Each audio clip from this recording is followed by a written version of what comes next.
నమస్తే అండి. సాక్షి మీడియా వాళ్ళు లోకేష్ గారి గురించి పబ్లిష్ చేసే వార్తల్లో ఎటువంటి ఆధారాలు ఉండవు. జస్ట్ అలిగేషన్ చేసేసి ఆరోపణలు చేస్తూ ఉంటారు. పోయినసారి కూడా అంతే. చిన్నబాబు చిరుతిండ్లు అని చెప్పేసి దాదాపుగా 25 లక్షల ఖర్చు అని చెప్పేసి ఒక వార్తని పబ్లిష్ చేసేసి, ఆర్టికల్ రాసేసి వార్త చేసేశారు. అయితే ఈ విషయంపై నారా లోకేష్ గారు ఇప్పటికీ లీగల్‌గా ఫైట్ చేస్తున్నారు. సాక్షి మీడియాపై పరువు నష్టం దావా కేసు కూడా వేసేశారు. ఇప్పుడు మళ్ళీ సాక్షి మీడియా వాళ్ళు నారా లోకేష్ గారి గురించి ప్రభుత్వ ధనాన్ని వృధా చేస్తున్నారు లోకేష్ గారు అని చెప్పేసి ఒక న్యూస్‌నైతే పబ్లిష్ చేశారు. ఎటువంటి ఆధారాలు చూయించకుండా.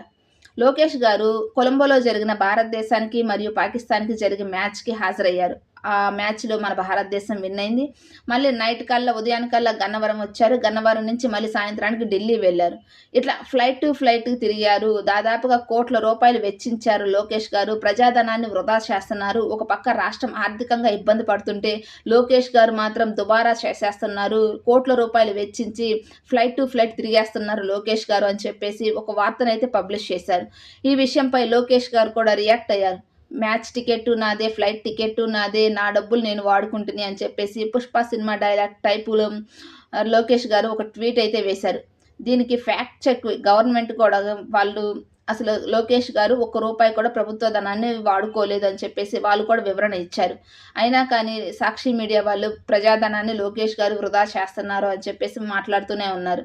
ఈ విషయంపై కొంతమంది మేధావులు రియాక్ట్ అవుతున్నారు.